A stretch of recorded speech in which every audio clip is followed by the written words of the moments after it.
ಯತ್ನಾಳ್ ಉಚ್ಚಾಟನೆ ಬೆನ್ನಲ್ಲೇ ಗೋಕಾಕ್ ಶಾಸಕ ಹಾಗೂ ಮಾಜಿ ಸಚಿವ ರಮೇಶ್ ಜಾರಕಿಹೊಳಿ ಅವರು ಪ್ರತಿಕ್ರಿಯೆಯನ್ನು ಕೊಟ್ಟಿದ್ದಾರೆ.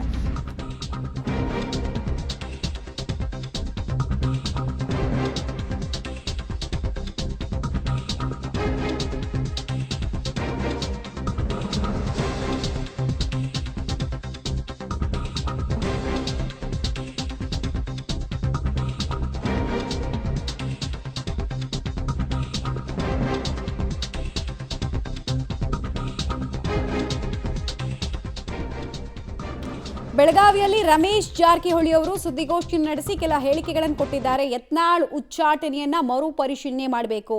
ನಾಳೆ ಯತ್ನಾಳ್ ಅವರು ಬೆಂಗಳೂರಿಗೆ ಬರ್ತಾರೆ, ಅಲ್ಲಿ ಮತ್ತೊಂದು ಸಭೆಯನ್ನು ನಾವು ಸೇರ್ತೀವಿ ಅಂತ ಹೇಳಿದ್ದಾರೆ. ಪಕ್ಷ ಯಾಕೆ ಈ ನಿರ್ಧಾರ ತೆಗೆದುಕೊಂಡಿದೆಯೋ ಗೊತ್ತಿಲ್ಲ, ಬಟ್ ಈ ನಿರ್ಧಾರವನ್ನ ಹೇಗಾದ್ರೂ ಮಾಡಿ ಮರುಪರಿಶೀಲನೆ ಮಾಡಬೇಕು ಅಂತ ಕೇಳ್ಕೊಳ್ತಾ ಇದ್ದಾರೆ. ಯತ್ನಾಳ್ ಅವರು ನಮ್ಮ ಪಕ್ಷದ ದೊಡ್ಡ ಸಮುದಾಯದ ದೊಡ್ಡ ನಾಯಕರು, ಇವತ್ತು ನಮ್ಮ ನಾಯಕರು ಅವರು.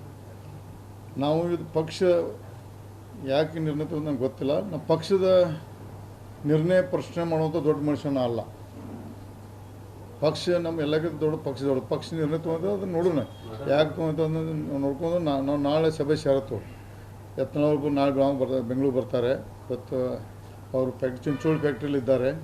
ಅಲ್ಲಿಂದ ಇವತ್ತು ರಾತ್ರಿ ಬೆಂಗಳೂರು ತಲುಪೋದು, ನಾನು ರಾತ್ರಿ ಬೆಂಗಳೂರು ತಲುಪ್ತೀನಿ. ನಾಳೆ ನಮ್ಮ ಎಲ್ಲ ನಾಯಕರು ಕುಡ್ಕೊಂಡು ಚರ್ಚೆ ಮಾಡ್ಕೊಂಡು ಹೈಕಮಾಂಡ್ಗೆ ಶಿಸ್ತುಸಮ್ಮತಿ ಇವತ್ತು ಹೈಕಮಾಂಡ್ಗೆ ಯತ್ನಾಳ್ ಒಂದು ಲೆಟ್ರ್ ಬರೆಸಿ ಇದು ಪುನರ್ ಪರಿಶೀಲನೆ ಮಾಡಿ ಇದನ್ನು ಉಚ್ಚಾಟನೆ ಹಿಂದೆ ಪಡಿಬೇಕಂತಂದು ನಾವೆಲ್ಲರೂ ಕೂಡ ಮನವಿ ಮಾಡ್ಕೋತೀವಿ.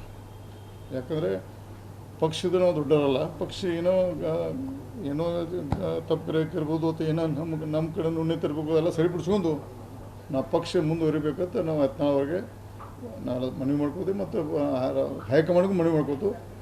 ಮತ್ತು ಇದು ಆಗಬಾರ್ದಾಗಿತ್ತು. ನಮಗೂ ಒಂದು ಮನಸ್ಸಿಗೆ ನೋವಾಗಿದೆ.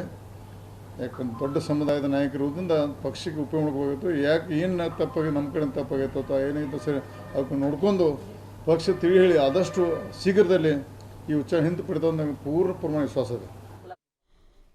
ಇಷ್ಟು ದಿನ ಈ ಬಣದ ನಾಯಕರಿಂದ ಕೇಳಿಬರ್ತಾ ಇದ್ದಂತಹ ಮಾತು ಒಂದೇ, ಆಗ್ರಹ ಅಂತ. ಈಗ ನೋಡಿ ಮನವಿ ಅನ್ನೋ ಲೈನಿಗೆ ಬಂದಿದ್ದಾರೆ. ಸೊ ಯತ್ನಾಳ್ ಹಿಂದೆ ಹೋಗೋದಕ್ಕೆ ನಾವು ರೆಡಿ ಇದ್ದೀವಿ ಅನ್ನುವಂತಹ ಸಂದೇಶವನ್ನು ಕೊಡ್ತಾರಾ ಅನ್ನೋದು ಕುತೂಹಲ, ಅಥವಾ ಕೇವಲ ಹೇಳಿಕೆಗಷ್ಟೇ ಸೀಮಿತ ಆಗುತ್ತಾ ಅನ್ನೋದು ಪ್ರಶ್ನೆ.